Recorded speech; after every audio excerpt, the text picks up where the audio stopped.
Hello friends, कक्षा 11 की chemistry के बारे में हम बात करेंगे। अभी तक मैंने आपको परमाणु तत्व, यौगिक, परमाणु की संरचना,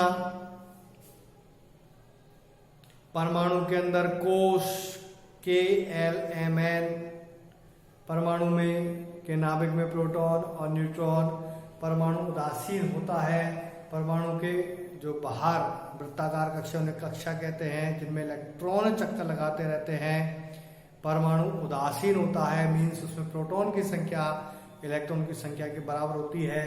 फिर हमने परिभाषा पढ़ी थी परमाणु क्रमांक। परमाणु क्रमांक का मतलब प्रोटॉनों की संख्या को ही, नाभिक में उपस्थित प्रोटॉनों की संख्या को क्या कहते हैं? परमाणु क्रमांक कहते हैं। फिर हमने आगे बात की थी परमाणु क्रमांक के बाद हमने जो बात की थी वो हमने की थी तत्वों के इलेक्ट्रॉनिक विन्यास की। तो उसमें हमने बताया था कि किस प्रकार से इलेक्ट्रॉन भरे जाते हैं। तो इलेक्ट्रॉन किस में भरे जाते हैं? कोश में। कोश कौन से होते हैं? KLMN, ये कोश होते हैं। इसमें इलेक्ट्रॉन जो है वो भरने का क्रम निश्चित होता है। किसी भी परमाणु के कोश में इलेक्ट्रॉन जो है 2n² सूत्र से भरे जाते हैं। और 2n² सूत्र का जब उपयोग करते हैं तो हम देखते हैं कि जो पहला कोश है, पहले कोश को क्या नाम दिया गया? K। इसमें कितने इलेक्ट्रॉन आते हैं? अधिकतम 2 आते हैं। L में अधिकतम 8 इलेक्ट्रॉन आते हैं। M में अधिकतम 18 इलेक्ट्रॉन आते हैं। N में अधिकतम 32 इलेक्ट्रॉन आते हैं। यदि आगे और बढ़ते जाएं तो इस तरह से इलेक्ट्रॉन की संख्या भी बढ़ती चली जाती है। फिर हमने तत्वों के बारे में आपको बताया कि पहला तत्व है हाइड्रोजन। 1 से लेकर 30 तत्व हमें याद करने होते हैं। वैसे तो आवर्त सारणी में 118 तत्व हैं, लेकिन अगर आप 1 से 30 तक तत्व उनको ध्यान रखें, उनके बारे में समझे, तो बहुत सारी जो समस्याएं हैं या जानकारियां हैं वो हमें इन 30 तत्वों के माध्यम से पता चल जाती है। तो एक बार मैं फिर हल्का सा आपको रिवाइज कर देता हूं इलेक्ट्रॉनिक विन्यास के बारे में। इलेक्ट्रॉनिक कॉन्फ़िगरेशन,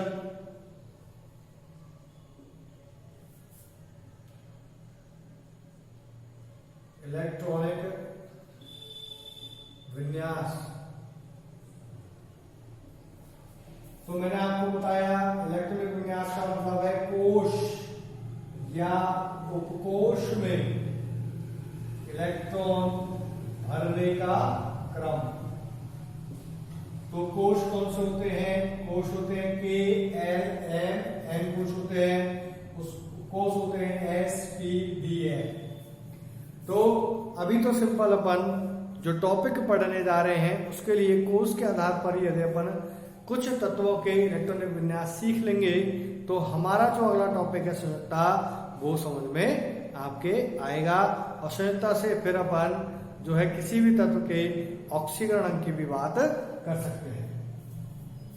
तो ये जो है ये हम पढ़ेंगे आपके परमाणु संरचना वाले पाठ में। ये हमारा है पाठ नंबर 2। तो कोश के आधार पर मैं अभी एक दो उदाहरण से बात करूंगा।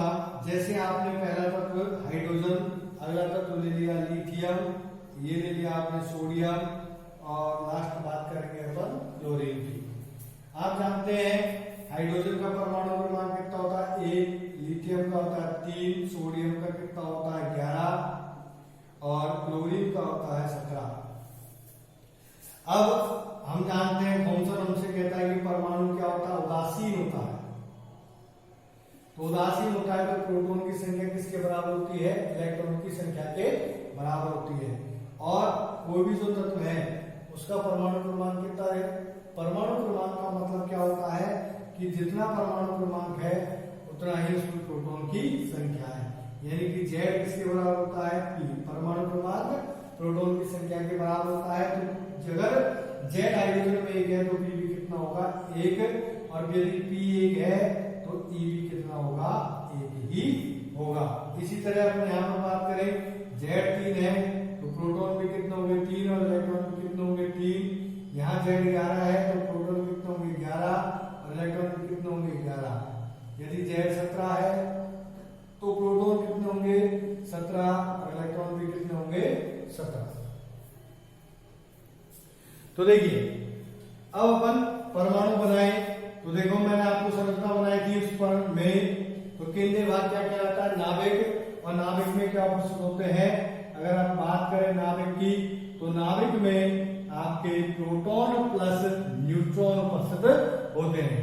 तो हम जानते हैं न्यूट्रॉन कैसा होता है, न्यूट्रॉन रहता है आवेश रहित, नहीं तो इसके पास धनावेश होता है नहीं ऋणावेश। और प्रोटॉन कैसा होता है, ये धनात्मक आवेशित या धन आवेशित होते हैं। और धनावेश को किससे लिखते हैं, प्लस से लिखते हैं।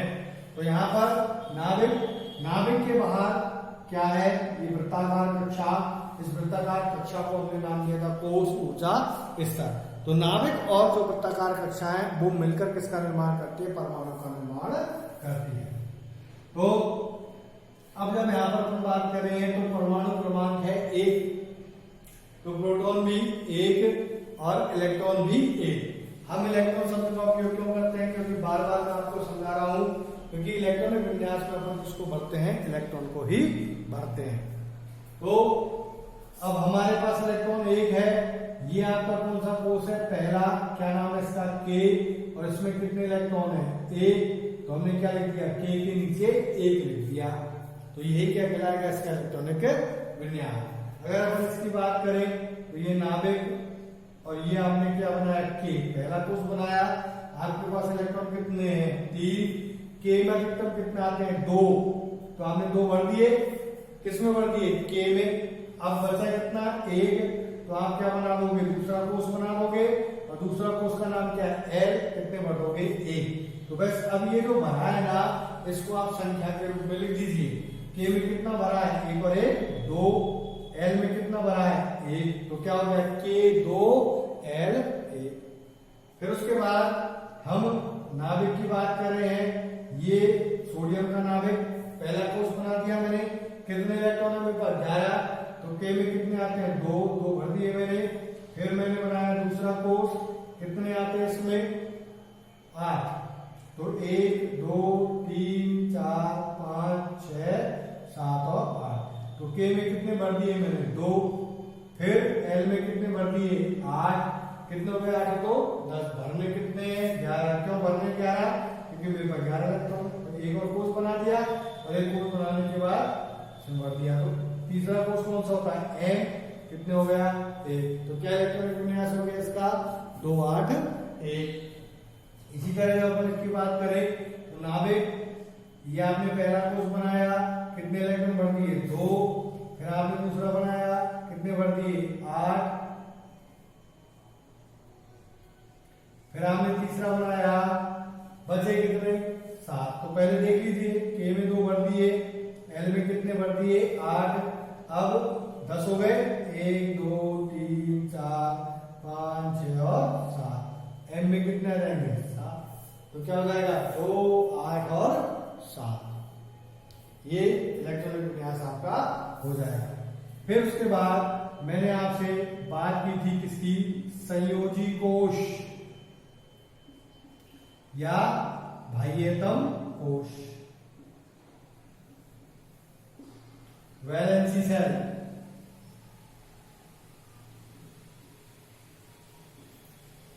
जब हम बात करते हैं संयोजी कोश या बाह्यतम कोश की, तो देखिए मैंने ये 4 उदाहरण लिए हैं, और 4 उदाहरणों में हम समझ जाएंगे कि वैलेंसी सेल क्या होता है और वैलेंसी इलेक्ट्रॉन क्या होता है। तो ध्यान से देखिए, यहाँ आपका हाइड्रोजन का परमाणु है, हाइड्रोजन के परमाणु में आपको केवल एक ही कोष नजर आ रहा है, ये नजर आ रहा है, एक है। तो यही कोष, एक ही कोष है, तो यही कोष क्या कहलाता है, संयोजी कोष भी कहलाता है। तो हाइड्रोजन में संयोजी कोष कौन सा हो गया, K। अगर अपन बात करें लिथियम की, तो लिथियम में देखिए कौन सा, कितने कोष है, 2। अब ये जो है नाभिक, इसके पास में कौन सा होता है, K, ये होता है K। जैसे दूर जाते हैं तो ये दूसरा कोष कौन सा होता है, L। तो के पहला हो गया, दूसरा या दूर स्थित कोष कौन सा हो गया, एल। तो परिभाषा भी यही होती है कि किसी परमाणु के नाभिक से सबसे दूर स्थित कोष को ही क्या कहते हैं, वैलेंसी शेल, संयोजी कोष या बाह्यतम कोष कहते हैं। तो एल में कितने इलेक्ट्रॉन है, एक, तो यहां पर एल क्या बन जाएगा, संयोजी कोष। फिर इसमें चलिए, इसमें पहला कौन सा के, दूसरा कौन सा एल, सबसे बाहर कौन सा एन, तो ये क्या बन जाएगा, संयोजी कोष।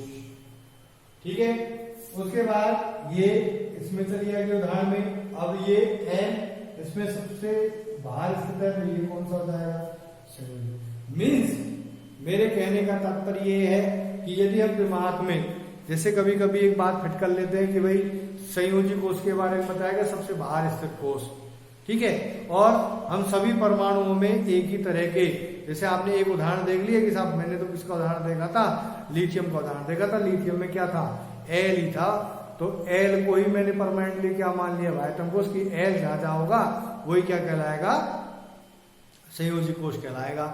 ऐसा नहीं होता है।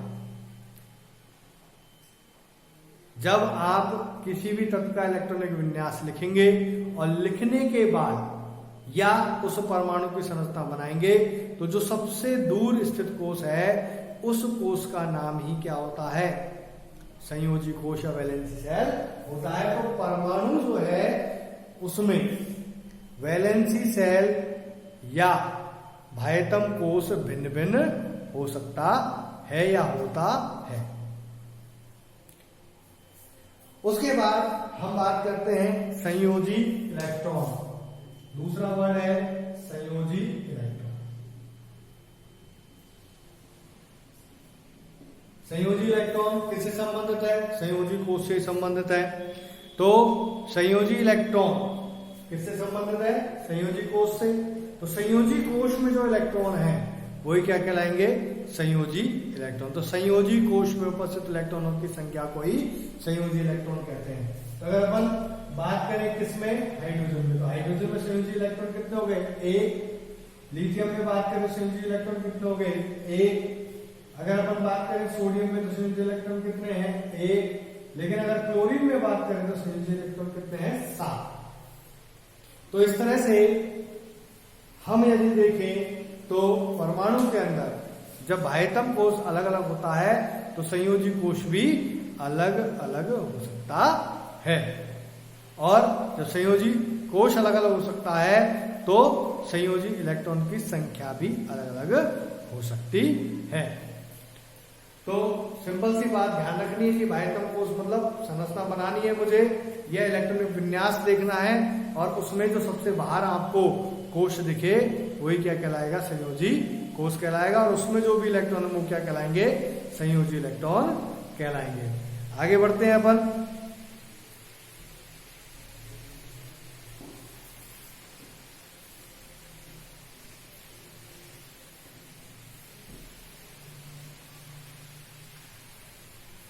देखिए अष्टक का नियम,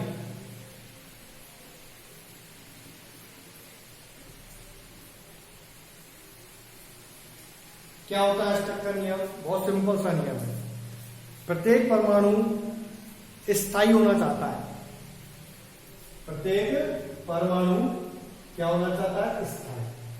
और स्थायी होने का मतलब कि न तो वो इलेक्ट्रॉन त्यागे और न वो इलेक्ट्रॉन ग्रहण करे। तो स्थायी होने के लिए या तो वो क्या करेगा, इलेक्ट्रॉन त्यागेगा। स्थायी होने के लिए कोई भी परमाणु क्या प्रयास करेगा, या तो इलेक्ट्रॉन त्यागेगा या फिर क्या करेगा, इलेक्ट्रॉन ग्रहण करेगा, और या फिर इलेक्ट्रॉनों का क्या करेगा, साझा करेगा। तीनों में से एक काम कर सकता है, या तो इलेक्ट्रॉन को ग्रहण कर सकता है, या इलेक्ट्रॉन को त्याग सकता है, या इलेक्ट्रॉन का क्या कर सकता है, साझा। तो तीनों में से जो भी काम करेगा और इलेक्ट्रॉन को त्याग कर या ग्रहण करके या साझा करके यदि क्या प्राप्त कर लेगा, स्थायित्व प्राप्त कर लेगा, तो वही क्या कहलाएगा, अष्टक का नियम। तो अष्टक का नियम यही है कि प्रत्येक परमाणु स्थायी होने के लिए इलेक्ट्रॉन को त्यागता है या ग्रहण करता है या फिर इलेक्ट्रॉनों का साझा करता है। उसके बाद अष्टक का नियम हो गया। तो अब इलेक्ट्रॉन त्यागता है या इलेक्ट्रॉन ग्रहण करता है। और जब इलेक्ट्रॉन त्यागेगा या ग्रहण करेगा तो मैंने आपको बताया था कि जब इलेक्ट्रॉन का क्या किया था त्याग, तो त्याग करने पर क्या हो जाएगी इलेक्ट्रॉन की कमी, और इलेक्ट्रॉन की कमी किससे कम हो जाएगी, proton is greater than electron. Electron की कमी किससे हो जाएगी, प्रोटॉन से। और जब इलेक्ट्रॉन की कमी हो जाएगी तो उस तत्व पर कौन सा आवेश आएगा, या वो तत्व क्या हो जाएगा, धन आवेशित। तत्व क्या हो जाएगा, धनावेशित। धनावेशित का मतलब उस तत्व पर कौन सा आवेश आ जाएगा, प्लस का आवेश आ जाएगा। यदि कोई भी तत्व क्या करेगा, इलेक्ट्रॉन ग्रहण करेगा तो क्या हो जाएगी, इलेक्ट्रॉन की वृद्धि। और इलेक्ट्रॉन की यदि वृद्धि हो गई तो किससे वृद्धि हो जाएगी, प्रोटॉन से। तो proton is less than electron, और ये हो जाएगा तो वो तत्व क्या हो जाएगा, ऋण आवेशित। ऋण आवेश का मतलब उस पर कौन सा आवेश आ जाएगा, माइनस का आवेश आ जाएगा। तो इस तरह से आवेश आता है कि कोई भी तत्व जब इलेक्ट्रॉन त्यागता है उसके पास इलेक्ट्रॉन की कमी हो जाती है, कमी हो जाती है उसको प्लस आ जाता है। और ये भी मैंने आपको बताया कि इलेक्ट्रॉन त्यागने पर प्लस क्यों आता है, माइनस क्यों नहीं आता, ये भी मैंने आपको सिखा दिया है। इलेक्ट्रॉन ग्रहण करने पर क्या होता है, इलेक्ट्रॉन की वृद्धि होती है, इलेक्ट्रॉन की संख्या में वृद्धि होती है तो वो ऋण आवेशित होता है। अगला जो वर्ड है वो अपन बात करें संयोजकता। संयोजकता, वैलेंसी। तो इसकी एक परिभाषा अपन बनाते हैं कि अष्टक पूरा करने के लिए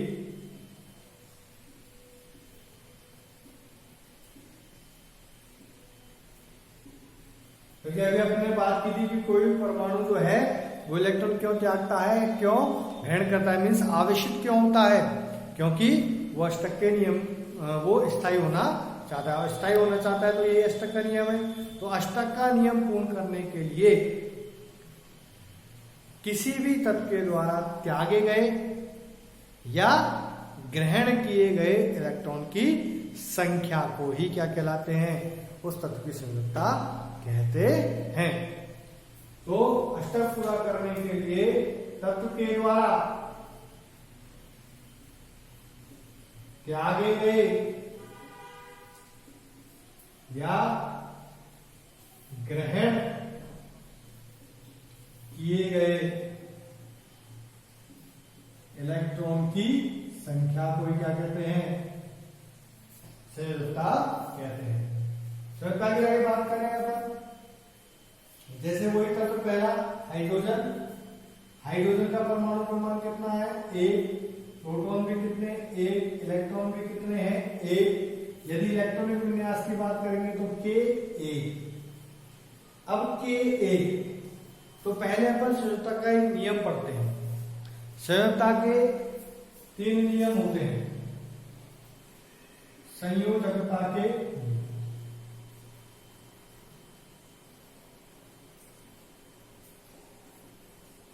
पहला नियम ये है कि यदि किसी भी तत्व के बाह्यतम कोश में 8 इलेक्ट्रॉन है, मीन्स उसका अष्टक पूर्ण है,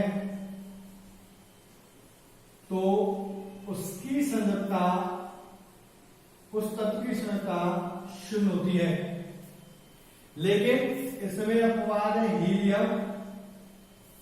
हीलियम कैसी गैस है, अक्रिय गैस है, और अक्रिय गैस है, इसके बाह्यतम कोश में 2 इलेक्ट्रॉन है।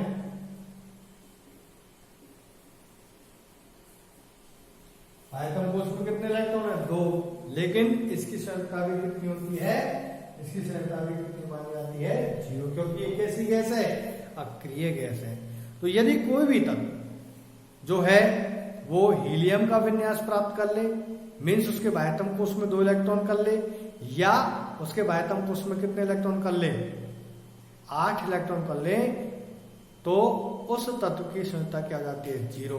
जैसे हीलियम, उसके बाह्यतम कोश में कितने हैं, बाह्यतम कोश में कितने हैं, 2 इलेक्ट्रॉन है, तो ये अपवाद के रूप में आता है, क्योंकि अष्टक का मतलब है कि आपके बाह्यतम कोश में, आपके परमाणु के बाह्यतम कोश में कितने इलेक्ट्रॉन होने चाहिए, 8। तो जिस तत्व के परमाणु के बाह्यतम कोश में 8 इलेक्ट्रॉन है, मीन्स अष्टक के नियम का पालन कर रहा है, तो उस तत्व की संरचना 0 है।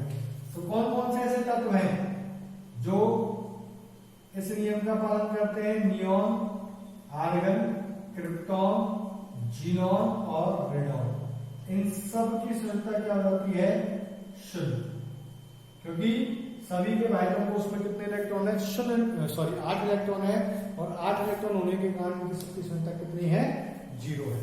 लेकिन मैंने आपको बार बार कह रहा हूं, हीलियम क्या है, अक्रिय गैस है, और इसके बाह्यतम कोश में 2 इलेक्ट्रॉन है, तब भी इसकी संरचना कितनी मानी जाती है, 0।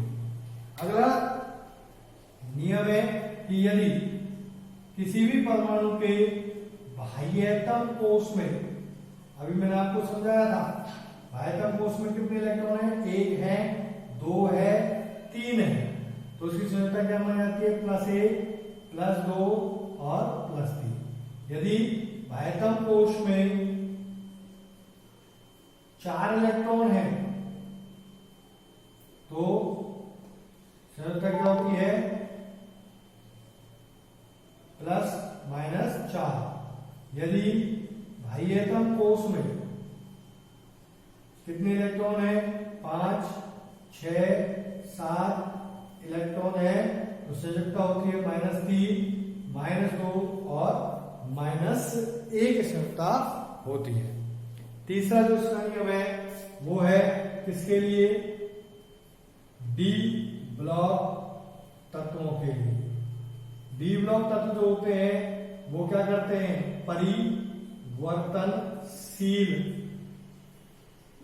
डी ब्लॉक तत्व जो है उनमें स्पेशली किन तत्वों की बात कर रहे हैं अपन, संक्रमण तत्व। डी ब्लॉक तत्वों में भी किसकी, संक्रमण तत्व, इनकी संरचना होती है परिवर्तनशील संरचना होती है। और परिवर्तनशील संरचना इसलिए होती है क्योंकि इसमें हम D+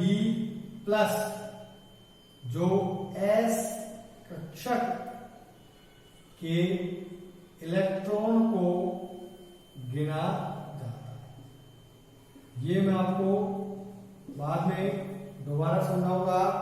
अभी आप इतना ही ध्यान रख लीजिए कि आपके जो डी ब्लॉक तत्व है वो है 3 से लेकर 12, वर्ग नंबर 3 से लेकर जो 12 तक के वर्ग हैं, उनमें जो तत्व हैं वो आपके क्या कहलाते हैं, यानी परमाणु क्रमांक 21 से लेकर 30 और उसके नीचे जो तत्व आते हैं वो क्या कहलाते हैं, डी ब्लॉक तत्व कहलाते हैं, क्योंकि उनमें अंतिम इलेक्ट्रॉन डी कक्षक में जाता है। इनमें एक विशेष गुण होता है कि ये परिवर्तनशील संरचना प्रदर्शित करते हैं, इस कारण से इन्हें संक्रमण तत्व भी कहते हैं। और ये जो परिवर्तनशील संरचना है वो क्यों प्रदर्शित करते हैं, क्योंकि इनमें जो डी कक्षक है उसके इलेक्ट्रॉन और एस कक्षक के जो इलेक्ट्रॉन हैं वो दोनों ही संयोजकता के निर्धारण में सहायक होते हैं या सहायता प्रदान करते हैं, या संयोजकता के निर्धारण में अपन डी और एस कक्षक के इलेक्ट्रॉनों को काउंट करते हैं। तो अभी तो अपन सिंपल बात कर रहे हैं। तो देखिए हाइड्रोजन के बाह्यतम कोश में कितने इलेक्ट्रॉन है, 1 है। तो इसका एक ही गुण होता है कि ये इस इलेक्ट्रॉन को क्या कर सकता है, त्याग कर सकता है। अब त्याग कर सकता है तो क्या हो जाएगी, इलेक्ट्रॉन की कमी 0 हो जाएगा इलेक्ट्रॉन, लेकिन त्याग कर देगा तो इसके पास कर देगी इलेक्ट्रॉन की कमी, और इलेक्ट्रॉन की कमी हो जाएगी तो कौन सा आवेश आ जाएगा, प्लस। इसके ऊपर हाइड्रोजन के पास, तो अब कितने इलेक्ट्रॉन त्याग आया उतना ही प्लस आएगा। अब इसके पास कितने इलेक्ट्रॉन बाह्यतम कोश में, 1, तो कितना प्लस आएगा, 1 प्लस आएगा। ठीक है, अब इस 1 प्लस को आप ऐसे भी लिख सकते हो या +1, लेकिन 1 को हम लिखते नहीं है, इसलिए हम केवल क्या लिख देते हैं, प्लस ही लिख देते हैं। अगर हम बात करें किसकी,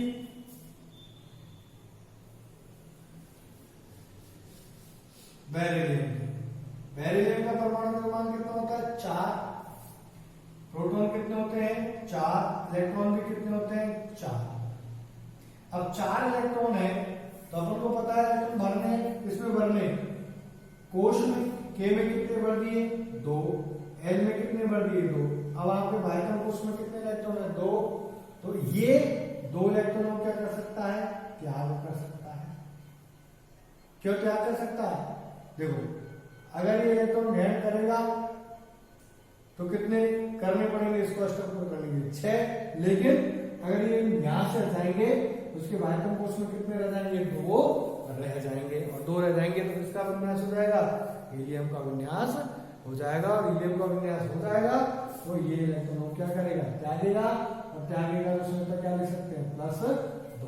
जबकि वास्तविक रूप से अगर अपन देखा जाए तो आगे हम आपको बताएंगे कि बेरिलियम जो है वो क्या करता है? इलेक्ट्रॉन को त्यागने के बजाय इलेक्ट्रॉनों का क्या करता है? साझा करता है। साझा करके सहसंयोजी बंधों का निर्माण करता है। अगर इसी में एक चीज और मैं बता देता हूं यहीं पर ही। अब इसके भाइटम कोश में 1 इलेक्ट्रॉन, यदि मैं इसको क्या करूं? 1 इलेक्ट्रॉन दे दूं तो कितने हो जाएंगे इसके पास? 2। तो क्या कर ले? यदि इलेक्ट्रॉन को ग्रहण कर ले तो 2 जाएंगे। और 2 होते ही किसका विन्यास प्राप्त कर लेगा? हीलियम का। और हीलियम का विन्यास प्राप्त कर लेगा। इलेक्ट्रॉन को क्या किया? इसने ग्रहण किया तो वृद्धि हुई तो क्या आ जाएगा? ऋण आवेश।